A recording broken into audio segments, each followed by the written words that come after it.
Hello, this is your host, Todd Lewis of the Praise of Folly podcast. Tonight I have a special guest, Dr. Judith Reisman. Thank you for being on tonight, Dr. Reisman. I'm pleased to be with you. We tried before. I know we did. Yeah, and it didn't work. What about that thing that's in the way? This little bar. I don't know. It's not going to be that big of a problem right now for the recording. I don't have it, and that's what matters. Oh, okay. All right, go on. So I'd like to ask you to start with, what was the United States like before Alfred Kinsey's policies? That's so interesting. I was just reading a book today that reminded me of the change in our laws. There was a pretty horrible guy, Singleton was his name, who had in I think it was 74, who had picked up a girl. What was her name? I don't remember. Anyway, she was hitchhiking, and Singleton. It was in California, and he raped her. Yeah, okay, the old style rape, right? She was 15, I think, a teenage girl, and then he cut off her arms, and he left her on the side of the road, threw her out to die. Okay, and she managed to survive holding her stubs of arm up in the air, and was found struggling walking down the highway, and another couple picked her up in their car and got her to a hospital, where she survived. Now, she was able to describe this Singleton so clearly that they picked him up very quickly, and he went to trial, and he was given the maximum sentence at the time, which was, I think it was 10 years, something like that. He was something of that sort, 10 years, I think. Anyway, and he was released a little early because he hadn't done anything in prison that was bad, So the board, the parole board, let him out, I think, in 5 years, something like that.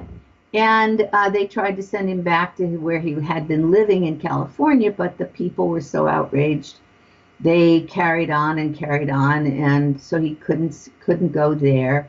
So they tried various places, and none of them, people were screaming and yelling.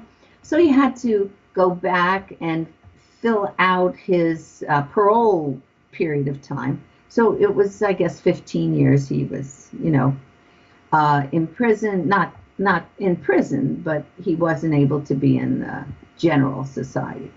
Well, fast forward, okay, to Florida, about 1990 something, or maybe it was 200. A man was seen in a window. He was strangling a lady. He was reported to the police as he staggered out of the place, out of the house. He had raped and knifed to death a woman, a mother of 3 children, all of them young. And guess who that was? It was Singleton. This time, he was sentenced to the maximum, I think 20-something years. Everybody celebrated.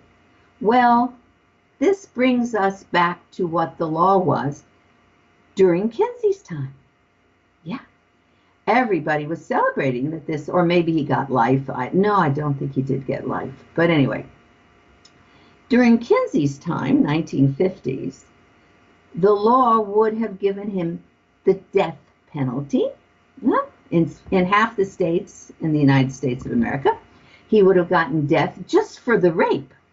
He didn't have to cut off the girl's arms, yeah? But just for the rape. Simple, your average old rape. So he could have gotten death in half the states. I think California was one. And in the other half, he would have been eligible for life in prison. Yeah. And the lowest state, there was one state that gave, I think it was 30 years, something like that. So we've come a long way, baby, right? Now, what happened? Well, when he got the heavy duty, prosecution, that was celebrated by the ladies across the country. We have women all across the country thinking that we have more stringent laws now, rape laws, right? And than we had under the patriarchy. Yeah. Okay, sorry.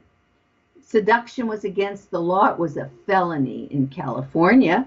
Yeah, in 1948, up to 1955. The rape laws, statutory rape, of course, the same thing, would be life, or most likely you could get death. Now, I'm not saying that people got the death penalty. I'm not saying they killed him necessarily, although they probably would have with Singleton, which would have spared a lot of people, because he probably raped and murdered more than just this woman and the young girl, right? Whose life he absolutely ruined, totally ruined. Yeah. So the sex laws, which had favored women and children pre-1955 model penal code, which went national, the sex laws were infinitely more favorable for women and for children and for marriage and for family. The women, there was no such thing as no fault divorce until 73. Thank you, Governor Reagan, 73 or 74. The fault, if somebody committed adultery, mostly it was the guys, sometimes it would be the woman. Yeah. Whoever committed adultery had broken the contract, the marriage contract. And that meant that the car, the house, everything went to the woman, probably. Yeah.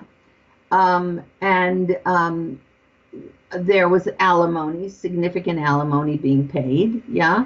And also child support and so on. So the laws that, of course, there was downside. You couldn't get a credit card on your name as a married woman. You had to get your husband to sign for it. So there was the downside. Yeah.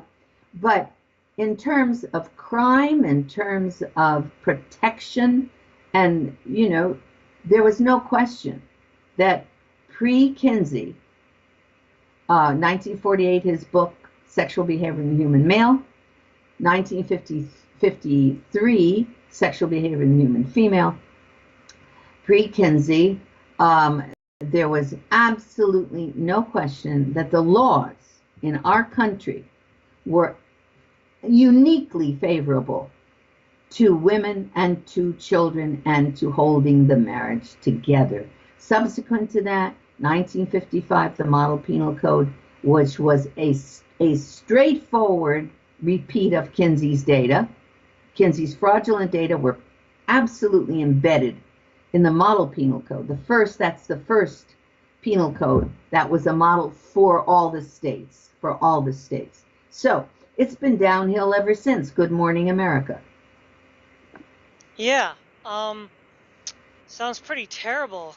But who is Kinsey, and how did Kinsey become connected with sexual studies? Well, I knew we would get to Kinsey someday, specifically who. Alfred Kinsey, all right, was the most famous man during his time. Gore Vidal said he was the most famous man for a decade. Films were made, where they referenced Kinsey. There were films about the girls and the boys going to beach parties, and they would talk about Kinsey. The radio shows carried everything. He was over the fold in 70% or 72% of our newspapers. He was on the front page. He was in every magazine Cosmopolitan, Collier's, Life, Look, all the magazines carried the stories about this great, great researcher, Dr. Alfred Kinsey, who had formed the Kinsey Institute at Indiana University. And the Kinsey Institute is still alive and well, and teaching the world about sex and how to do things and what's true and not true. And Kinsey was portrayed to the American public, as a highly conservative guy. He always took pictures with a bow tie. His hair was always kept short. He told all of his team members, all of whom were like him, either pedophiles or homosexual activists, but quietly, closet pedophiles. Everything was closeted. Nobody knew except them and their inner sanctum. He was a sadomasochist. Yeah. I mean, all this is established, and you go get my books, and I talk about them. Even other people have repeated it. Sadomasochistic, masturbatory addict. He was pushing that masturbation. We should all embrace masturbation as a natural, normal, part of life, and it was going to improve our marriages. If everybody would masturbate before we got married, then everything would be wonderful because we would know what sex was all about when they got married. Well, okay. He died of orchitis, essentially. And orchitis is a disease of the testicles. Fundamentally, you either get orchitis when you're a kid with mumps, which he did not have, or as a result of multiple sex partners and massive STDs, infections, gonorrhea, syphilis. And so he dies of orchitis, a highly painful disease. You can look it up. And he suffered greatly from that. And let's see what, and of course he was a pedophile, or really a pederast. He was an advocate for homosexuality, the first science that he established, that homosexuality was a norm, that 10 to 37% of our male population was engaged in homosexual activity, and therefore it was normal. The APA, American Psychiatric Association, when they determined in 1963 or 64 or 62, I don't know, one of those, when they determined that homosexuality should be taken out of the APA manual of DSM, Diagnostic and Statistical Manual of Disturbed Problems. When they determined that, they quoted Kinsey, across the board. In 1972 or 70, no, I forgot when sodomy was made legal. No, 92, sorry. 92, when sodomy became legal, which was anal sodomy. Well, it was oral sodomy too. And when Kennedy defended that decision by the Supreme Court, that this would all be legal because why not? I mean, there's no harm, no foul. Of course, that was a lie. They quoted, Kinsey. They go back to the 1955 Model Penal Code quoting Kinsey. So, no, he's had an enormous impact on society. But the most important issue that I focused on was he created the notion, false, what do they call false news? Yeah, false science, that that children are sexual from birth, that children can be orgasmic. They can have orgasms if they're just given the right help. Yeah. And he said, adults could enable children to have orgasms, and he proved it. He said he had a whole chapter in his chapter 5 in Sexual Behavior in the Human Male, where he proved children can have orgasms at a child as young as 2 months of age. He had a table. He had series of tables, 5 tables, in which he showed the children having orgasms, a 5-month-old baby having an orgasm. No, the baby didn't have the orgasm. They just timed it, but he had a blank next to that. That baby didn't have the orgasm, but the rest he had all, labeled and everything. A 4-year-old, 26 orgasms in 24 hours, he said. That's an around-the-clock experiment, everybody. Hello, wake up and smell the coffee. Yeah. So he wrote that right there, table 34. You don't believe me, ladies and gentlemen? Look it up, because our whole false, fraudulent, news, scientific and popular, was based upon this insane psychopathic man who was a criminal sex offender of untold. You couldn't compare the priest to him. I mean, he had minimum of 317 children that he was overseeing and doing, or just overseeing others, we don't know, raping these children orally and manually.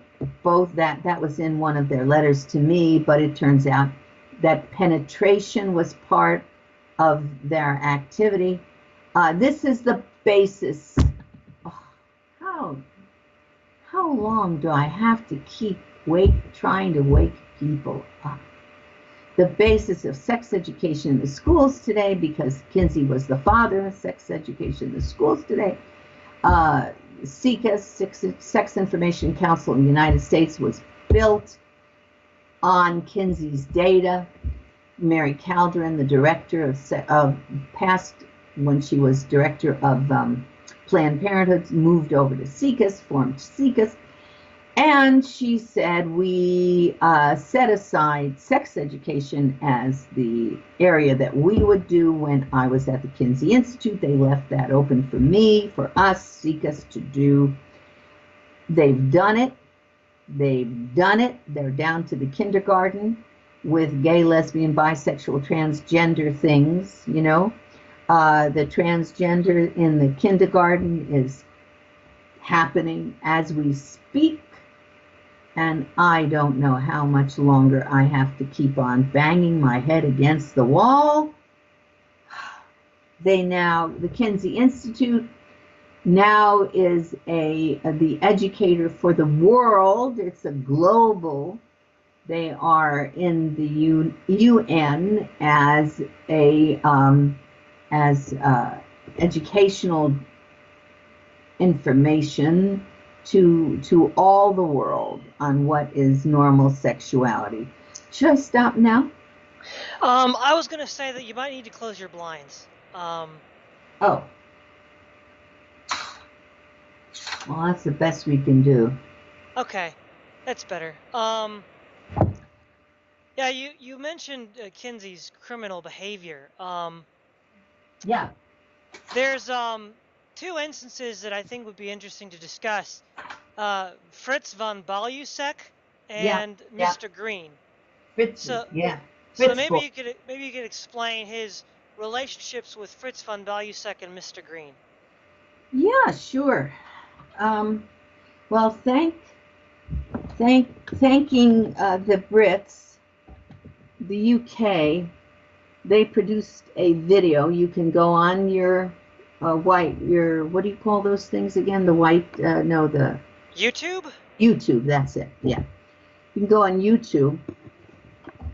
Fritz von, thanks to, am I still in the picture? I don't know. No, yeah, you're in the picture. You're fine. Oh, okay. Thanks to Tim Tate, who was Amnesty International Award winner for his documentaries on sex trafficking. Thanks to him and Channel 4 Yorkshire Television, they did it's a 45-minute documentary called Kinsey's Pedophiles. Okay, and you can go on the web and watch that. They found a man named Fritz von Baluchek, Dr. Herr von Baluchek. He was a Nazi. He was a member of the Gestapo. We have his Gestapo card, you know, right there. He was an early Gestapo member, and he corresponded with Kinsey. Kinsey was sending him letters. You know, you're doing important work. He was raping children. Yeah, you're doing important work for science. You know, this should all enter the scientific literature, and it has. And it has.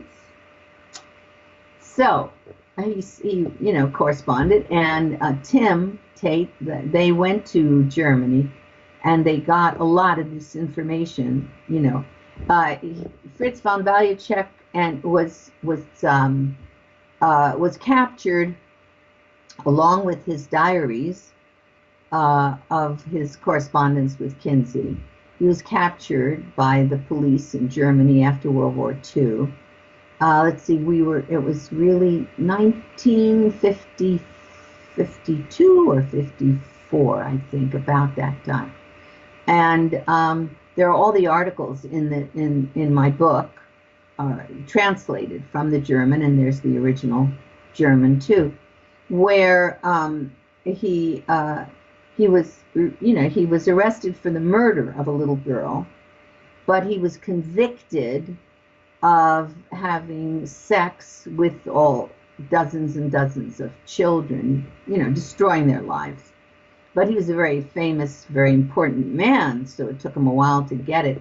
And von Baluchek, so he's upper class. So he had raped children with the assistance and support of Kinsey. Absolutely, no question about that. The judge at one point said, "I get the impression you're doing all this for Dr. Kinsey." Yeah, I mean, recording all these rapes of these little kids. And von Baluchek replied, and this is all in the news articles, yeah, Kinsey himself asked me for that. Yeah. Now there was another guy locally, an American. All this is in, you know, in the files at the Kinsey Institute, if we could ever get an investigation of Kinsey and the Kinsey Institute. But that's like pulling teeth. He seems to be very well protected. Huh? Very well protected. So, yeah, that's von Baluchek. Oh, yeah. So, Mr. Green sent all of his diaries to Kinsey. And Mr. Green was raping children in Arizona. He was around, you know, across the country. He was a surveyor. And he was on record as having raped 800 children. They were kin, they were his relatives, and they were strangers, and so on. So he kept records of these 800 that he raped. Yeah. When I started understanding, and that was in Pomeroy's book. It was originally, you know, I read that even in Pomeroy. His co-author, who he was having sex with. He had sex with all his team members. That was a requirement, a casting couch requirement. Yeah, so and he had sex, I think, with his wife sometime, a little in the beginning of his marriage, but mostly he went upstairs, had his own bedroom upstairs, and he used to, you know, have the people come upstairs and have sex with him up there. I mean, we're into that kind of thing today, aren't we? I mean, you know, nobody's really gonna be that shocked. Yeah, it's only if you're raping babies, which he did. And now it's becoming common. It's not that uncommon, you know, to have people raping babies. We have lost so much. So much. Oh, yes. It sounds like, from what I've read of your work and others, I mean, Kinsey had an army of pedophile rapists gathering information. Now, one of the things that is interesting that the scientific community ignores is when you make a scientific claim, you have to have it in a repeatable, controlled environment. Now, all of this activity was illegal and criminal, and now in any other field of study, would these kinds of non-repeatable, non-controlled environments even be taken as legitimate scientific data? Of course not. Of course not. Of course not.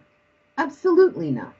And his claims about homosexuality could never be proven either, which is logical because he had 1,400, he admitted, sex offenders, predators, sex offenders, who he used in his allegedly normal, sample, along with all the prisoners. I have all that listed in my book, the prisoners and the free homosexuals, but there's the incarcerated.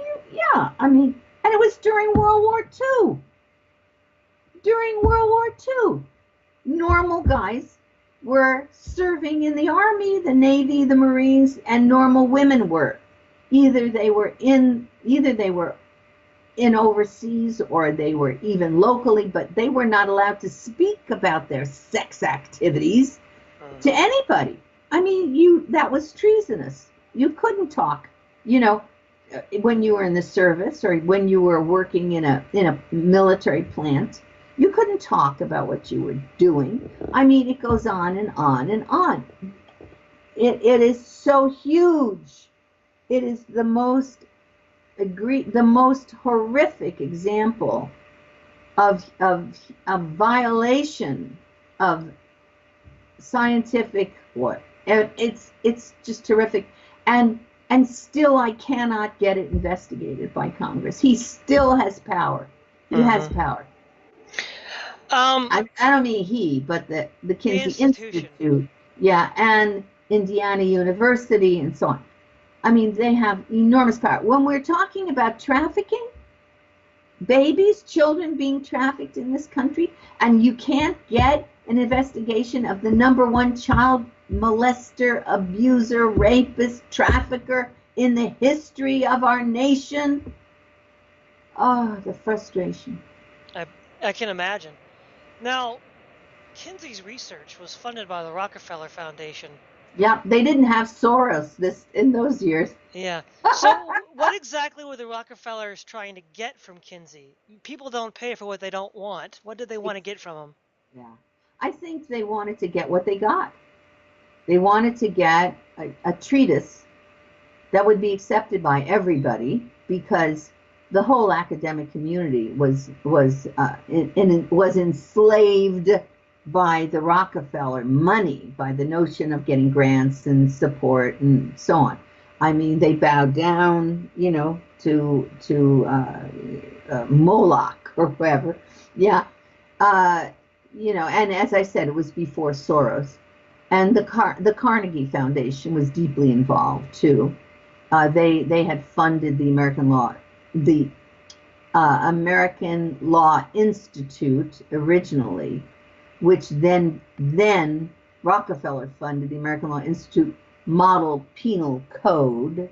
Yeah, so they came together, and there's a lot of interesting work on that.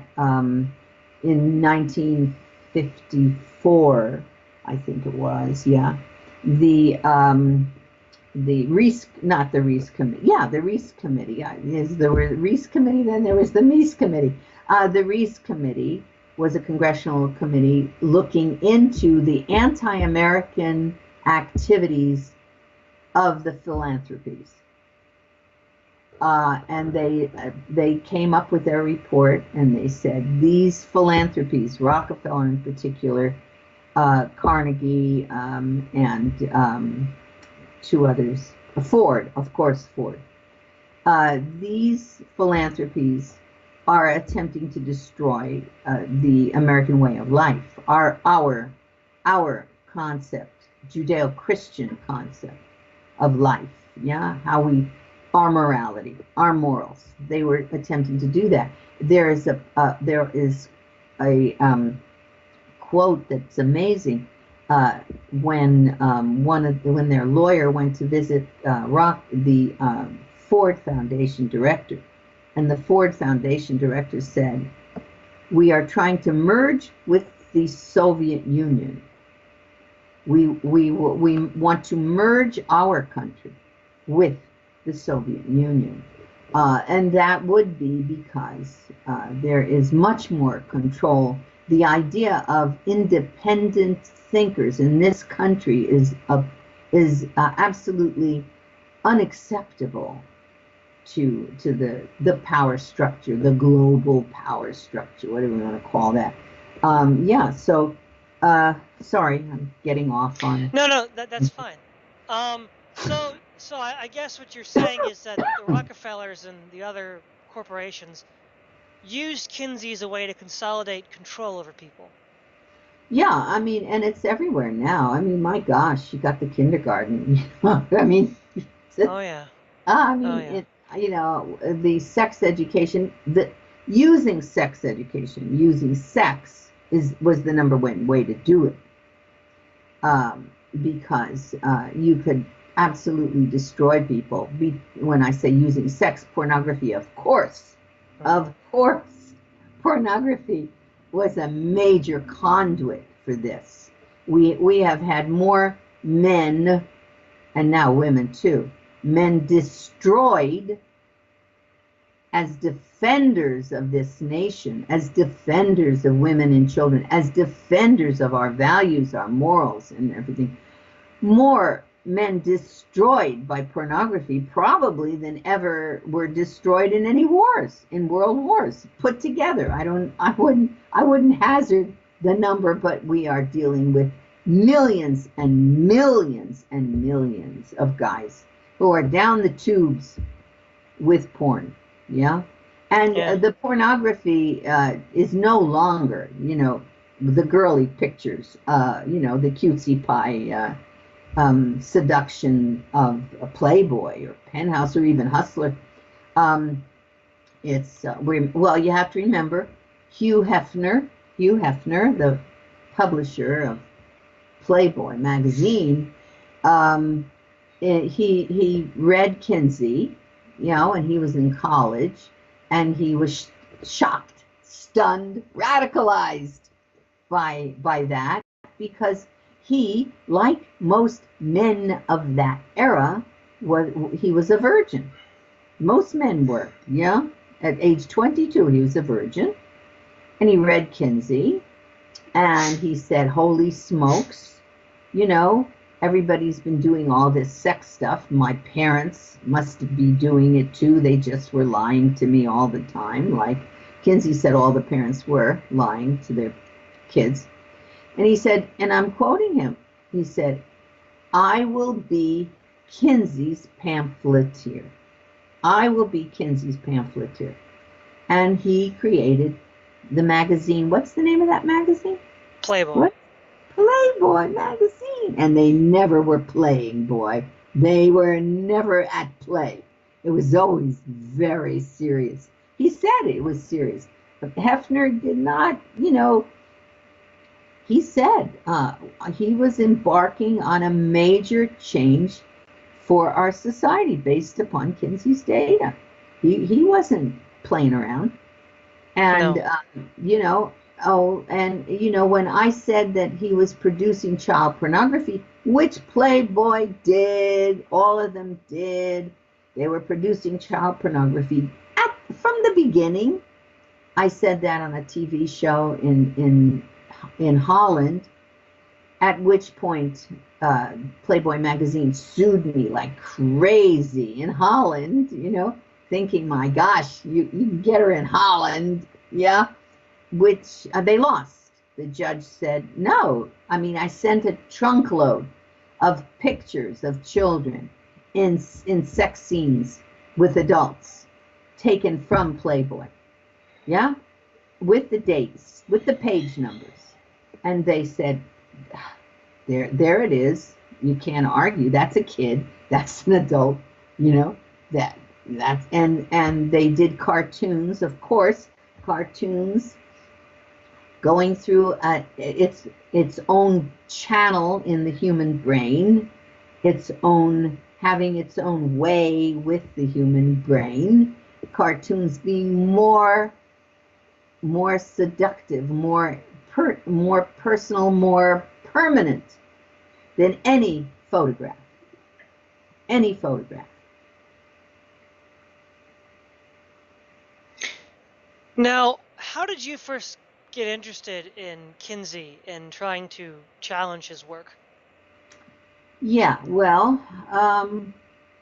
I had gone back to university. I had worked for years for Captain Kangaroo and educational television and all that. I wrote songs, did segments, those 3-minute. They later called it music video, right? So I was a pioneer, of music video, and I wrote songs, and they liked them. They were very good, and so I was working for television, and my daughter my 10-year-old daughter was raped by the upstairs boy, who was 13 or 14, I remember which. That's important because, of course, boys and girls, they're not so, but boys are raping the little kids like crazy now. I mean, they're watching television, they're watching porn on TV, they see porn, everywhere, so what do they try out what they're shown, big news. And then they become sex offenders, and they're listed in the sex offender registry. Okay, all right, not a problem. Anyway, so she had been raped. I did not know that. But when I found out, it turned out that the boy had stacks of Playboy magazine his father had in the closet. And it turned out the boy was sexually assaulting his own little brother, and also other children in the neighborhood. But the laws at that time, we were already into the 60s, were reflecting Kinsey already. And so the laws were such that if they were sort of close in age, 14, he was 14 or 15, and she would maybe be 10, that'd be okay. I call that what did I call it? Peer rape provision. That you get to rape your peers or people that are, 5 years younger, 4 years younger. That's okay. That's play. They call that play. Okay. So anyway, when I realized what had happened, she wouldn't let me call the police or anything. And as I understood later, that was a good thing because it would have been called pure sex play. It would be his word against her word. And, they were just goofing around, right? Yeah. So I became quite interested in Playboy and what was in it, yeah. But I didn't make any of the connections until later, and that's another half an hour. But anyway, I went to Wales, British Psychological Association conference on love and attraction in Wales, and I presented a paper on Playboy as a child pornographer. As showing child rape and incest and everything. And after my paper was presented, a psychologist from Canada approached me and said, he said, if you're really concerned about child sexual abuse, you have to look at the Kinsey research. So I said, why? And he said, well, I worked with Alfred Kinsey and with Pomeroy, his co-author. He said one is a pedophile and the other is a homosexual. So I said, which is which? And he said, read and discover. So I went back and I went to the dirty bookstore, in Cleveland, and picked up Kinsey's books and saw there table 34, table 30, 31, 32, 30. They were timing these, within split seconds, timing these children having orgasms. The tables laid out the time it took for the child to have an orgasm. What? Yeah. So I said, yeah. So, and then I read where Hefner had called himself Kinsey's pamphleteer. So I started looking at Playboy. I started looking at what they had in that magazine, and I was flipping through it. By golly, there are kids in this magazine. There are kids being raped in this magazine. There are kids, a little girl of about 6, with matches saying to a couple, yeah, okay, if you don't want to have a menage a trois, if you don't want any matches, how about a menage a trois? In the 70s, 72, there were pictures of cartoons of little children in bed with little, hair bows and so on, a little 6-year-old or 4-year-old, yes, mom, he wants, I'm in bed with Uncle so-and-so, we're playing a game called Consequences. There were photographs of Jodie Foster nude, stark nude, with photographs, of her private parts displayed, and the caption went, she's much more sophisticated. She was 13. She's 13. She's much more sophisticated for her age. Sorry, talk about blaming the victim, exploitation, and so on. Same thing with Brooke Shields. They did it to her. So, yeah, there's a lot the American public needs to know about how come their, Uncle Sam, Uncle Joe was molesting Barbara, in the corner.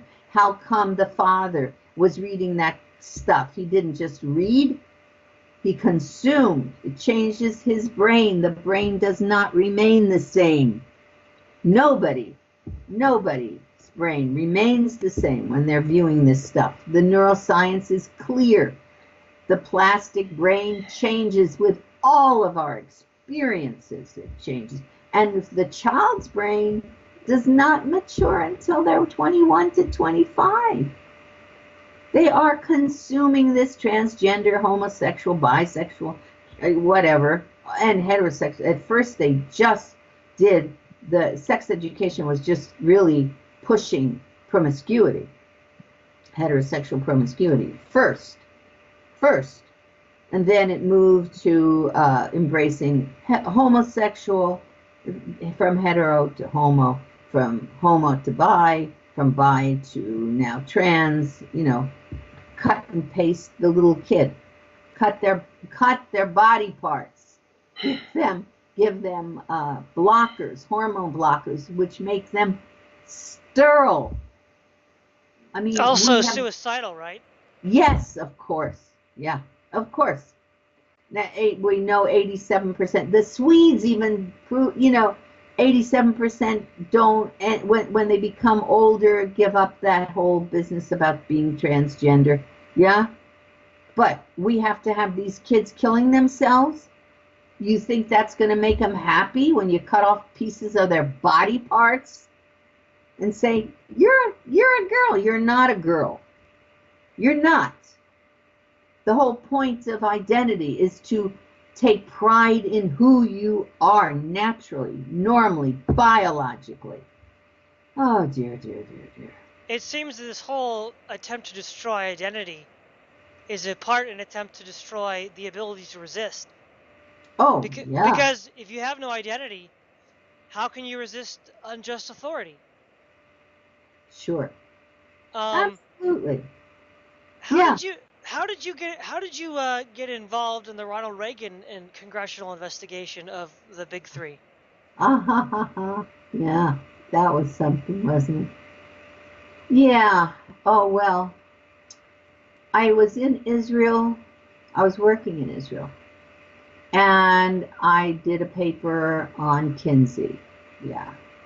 And I sent it to a psychologist that I had respect for. And anyway, he sent it to Pat Buchanan, who had a TV program. I don't know if you're too young to remember. It was Crossfire. I know the show. Oh, okay. Yeah. So he sent it to Pat. So Pat invited me to come from Israel to the United States to be on his program, which somebody else paid for, so my co-author. So I came to the United States. Time magazine had committed itself to do a big article on what I had found. Yeah? John Leo was his name. John, yeah, who worked for Time magazine, but they backed down. They ended up, they said, well, it looks like it was just one guy, raping all these kids for Kinsey, so it's not important. Excuse me. Yeah.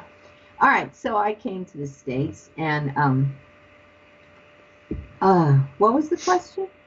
I said, how did you get involved with Ronald Reagan's investigation of the Big Three? Yeah, right, yeah. So I came here, and I had written a chapter, quite a few chapters, about children in Playboy, yeah, and called "The Journey of the Child," from Shirley Temple to Pretty Baby, the journey of the child, right?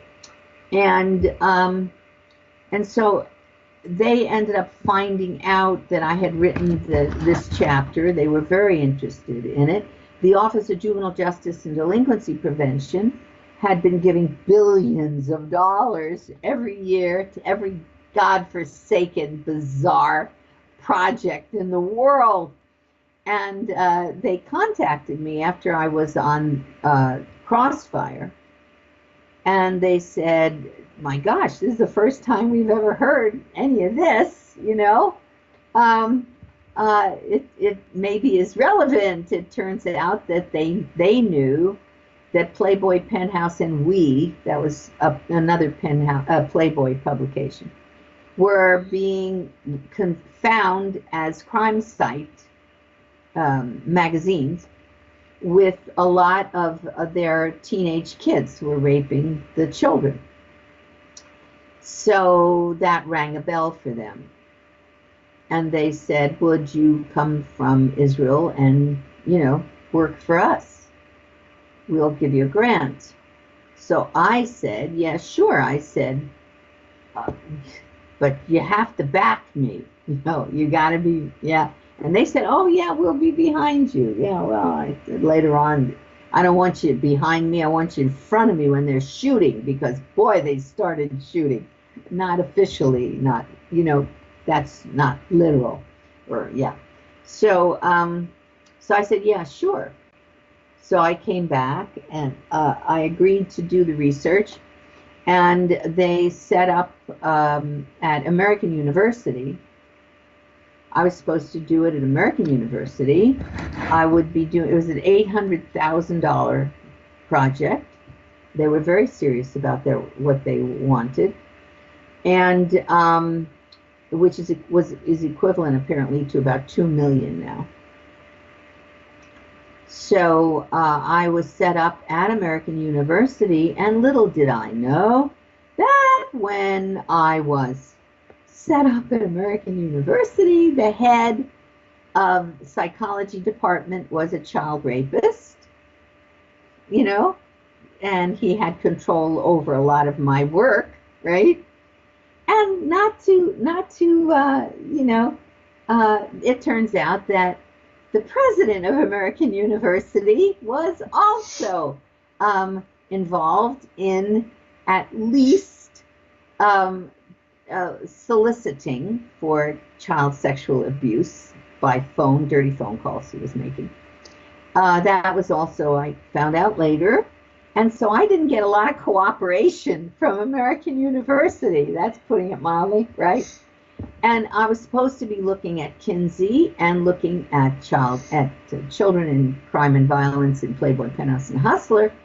But the university was hysterical about my looking at Kinsey. They wouldn't allow it. What? On what basis? They wouldn't allow me to go into the research. That was public research, So anyway, I finally said, okay, I'll just, look at the Playboy, Penthouse, and Hustler. And it turned out, of course, that I had 3 congressional investigations. Nobody has 3 congressional investigations. Certainly nobody coming from a university trying to look at data, trying to look at research, trying to do research, has 3 congressional investigations, which really traumatized a lot of, that was designed to do that, traumatized a lot of the people who were working for me. I had spies on my research. Spies! I mean, unbelievable stuff. It was, yeah. So anyway, they tried to kill the research. Well, they about threw me out of the door, anyway, threw the Xerox machine after me, and would not let me have my findings, my final data. I had one hard copy, and they tried to kill it, all my research. But I ended up, you should go on and you can see on my website, Dr. Jerry Falwell of Liberty University, and I work now at Liberty University. You should go see his interview with me. It's on that, what is it, YouTube? Yeah, it's on YouTube. Dr. Falwell interviews Judith Reisman. He was the brave guy. He allowed me, he flew me down to Liberty University. We reproduced all my research. He turned over his secretaries. He turned over his place so that we could get it all, put back together again. And then flew me back to Washington. That's another story. To get it published so that it wouldn't die. And it's just it's a skullduggery kind of a story. The whole thing is unbelievable. It sounds like it. Now, going through all of... But excuse me, but it turns out that the Kinsey Institute had been writing to the president of American University threatening to sue them if I did my research on Kinsey, so they, I didn't know that until later. That's one of the reasons they backed down. But go on. Given all the decades you've been exposing yourself to this degeneracy and filth to expose it, what gives you the moral strength and courage to just wade through this garbage? It must be soul-crushing. Yeah, well, I don't have to do it anymore, really. I mean, now I have all the research and I can just, I coast on that, and I can now just concentrate on the little cartoons and things, and the things that they're sending to the little children, which is the same thing. The sexualization of the materials, the sexualized materials they're sending to the little children, they're bringing to the children. Yeah, but and the thing that saved me, I suppose, is God has his own, picked me, but because it was a defense of my child. My child had been raped. And I thought, okay, what's going on all over the country? How many children are being raped by their peers, by older people, by their fathers, by uncles, and so on? It's not just me. Now, I want to make this point. So I was kicked out of American University, in Washington, D.C. Yeah? Okay. And there's a lot more there in terms of the money that they got behind from Khashoggi and other things like that. I was kicked out of American University. They tried to kill everything that I did there. Why? Because my task was to look at the data, to gather the data on child sexual abuse at that time, right? At that time. Well, comes 30 years later, Dr. Handrahan, Dr. Laurie Handrahan, is very liberal. She is at American University. She gets kicked out of American University because she is writing and reporting on, guess what? Kinsey. No, child sexual abuse. Oh. Child sexual abuse. Okay? So I was supposed to do the data collection on that. Could not do it. All right. She starts doing the data collection. She has a book coming out in another week or 2 or 3 on all that, where she is documenting by profession, the rapes of infants and children. She doesn't pay attention to adult pornography. Adult pornography, nobody does that anymore. That's just a prelim. It's prelim. It's a gateway. Yeah, that's all it is. They get bored with that. Everybody gets bored with that. Down lower. What is it?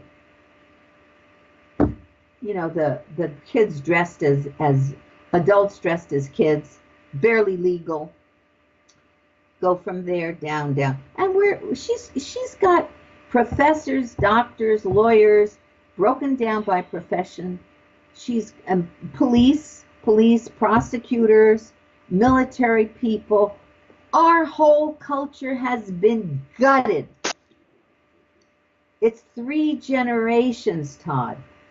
3 generations of assault on our character and our morals. Okay? It's hard to believe, but it's been very successful, unfortunately. Yeah.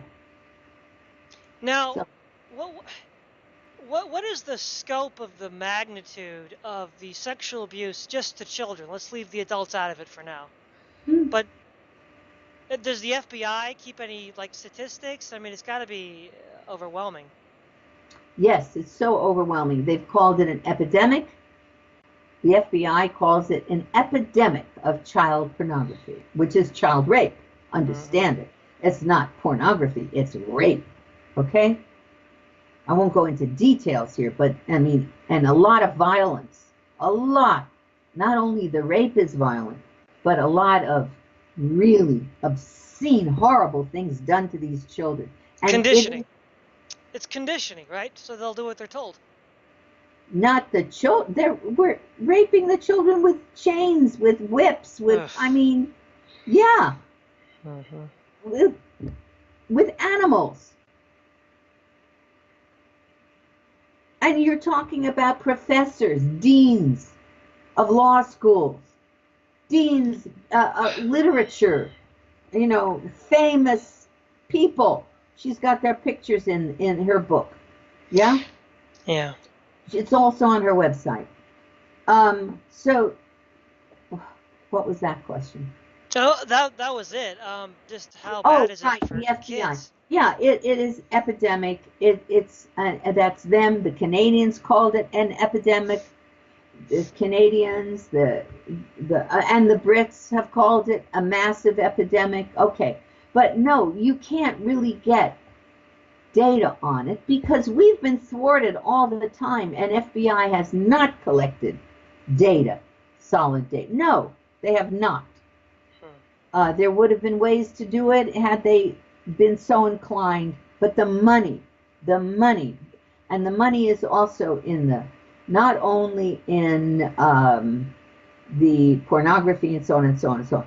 But in big pharmaceutical companies, you have to understand, big pharma is behind the collapse of our morals like crazy. I mean, they make the pill. They make the pill. They make the Viagra for the guys. They got another one for the women. Yeah. They STDs. They get to provide all kinds of stuff for STDs. You know, pharmaceutical stuff this will fix your gonorrhea. This will fix your chlamydia. This will fix your genital herpes. You know, it's all normal. This is sorry. When I was a kid, this wasn't normal. Well, I remember when I used to watch television. I haven't watched television in over 10 years.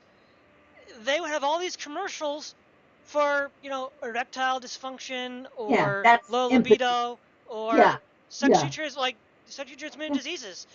Yeah. And I'm like, what? I mean, I was like, a teenager at the time. Vaccinating the little kiddies. Oh, that too. The newborn babies, being vaccinated for Hep B, for HPV, for blah, blah, blah. And then another vaccination in 7 years because it doesn't work, you know, it's only good for 7 years. Well, excuse me, your newborn baby's going to be sexually active? Huh? What do you need a venereal disease, you know, a vaccine for venereal disease? So, okay, then what happens there? Then we end up with all these kids that have all kinds of other problems with not just abortion, and we get rid of the kids with abortion. Also, you know, childhood diseases, Alzheimer's. What am I thinking of? Anyway, all kinds of diseases the kids are getting. That then we have to prescribe medication for that. No, there's no end to it. There isn't any end to it. Now, one of the things that I haven't heard you mention specifically is with this, as you say, people get bored with the older people, so they go down to younger people for getting their sexual titillation. In the realm of pornography and experimentation, what about animals and bestiality? Yeah, well, it's off the charts. Yeah. So we could also argue that animal abuse is off the charts. I mean. Oh yeah, sure. The animal people are they're very concerned about that. I mean, there's been some stuff on it, and there are websites. There are websites for where you go to try and find your animal. Yeah. I remember hearing on the radio that I think it was Rush Limbaugh. There was a guy that had reported his cow wasn't giving enough milk, and so he put a video camera because the guy he hired to milk the cow, he thought something was a little fishy, and so he had a video camera in there, and the guy is here shagging the cow, and the cow is understandably upset and is not giving its full load of milk. I mean, this is insane. I mean, obviously the animals and the children aren't comfortable with this activity. You mentioned the children. You mentioned the children of Table 34. Yeah. And there was a documentary called The Children of Table 34. Right. Now, why is it that we don't know who any of these children are? We don't know who.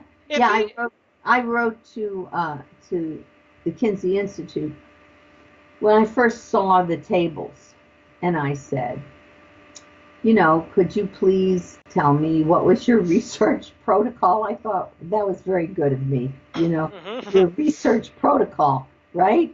In getting these data of the rapes of children. Yeah. And, what's your follow-up? What's happened to the children? So Paul Gagnon, Paul Gagnon wrote me back from the Kinsey Institute. Oh, no, it's Gebhardt. One of them, I forgot. I have it on this thing. Wrote me from the Kinsey Institute, who was, it was Gebhardt, because he was president or director. So he wrote me, and he said, Well, and I have it in my book, my first book, Kinsey, Sex and Fraud. I have a copy of the letters where he said, yeah, well, he says, our protocol, research protocol, we, boyfriends of the mother, various people, who watched what was going on, and adults who were, who had sexual interactions with the kids, yeah, we got all that. And he said, unfortunately, we don't have any way to do follow-up because we don't have, the names of the kids and all that. So so there was not science here. There was just rape.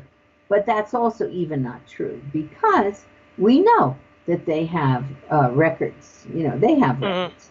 And we had one victim who's on the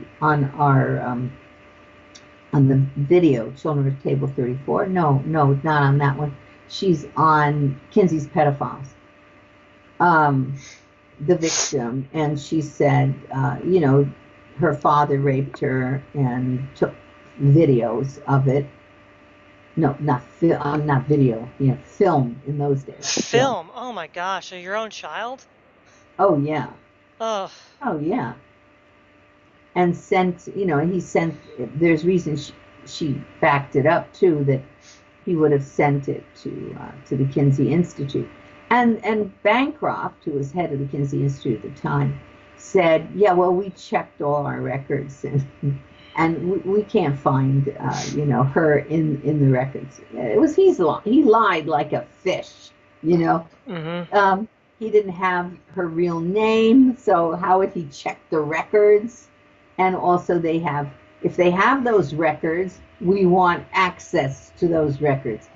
If you can get from this some action, somebody to pay attention, to call for an investigation of the Kinsey Institute, there has got to be an investigation while Barbara is still alive. I mean, Esther. I've had several other people who got in touch with me who were victimized by Kinsey. Well, we can all safely say that if these children grew up well-adjusted, we don't know about them. Yeah, but they didn't grow up well-adjusted. No, of course not. No. One of the we're nearing the end of the time allotted, but one of the questions that is just seems so obvious and no one asks is if people were as promiscuous as Kinsey claimed they were, where were the STDs and where were the illegitimate children? There was no prophylactics. There were no pills. Where were all the illegitimate children and where were all the STDs? Precisely. They weren't there in the 1920s, 30s, and 40s. No, and it was you couldn't get the prophylactics at the local grocery store unless you were married, and even there sometimes not so easy, right? Yeah. And what we were digging holes all over the country to put the dead kids in. Exactly. Yeah, we just didn't. Everywhere in the backyard. No, they were not so promiscuous, and we were an infinitely more moral nation. Therefore, we were infinitely healthier, and we could have healthy children that did not have a whole variety of diseases, and that could fight back. Yeah. Well, thank you for all your work. You've been doing the Lord's work here. But this is Todd Lewis of the Praise of Folly podcast, signing off.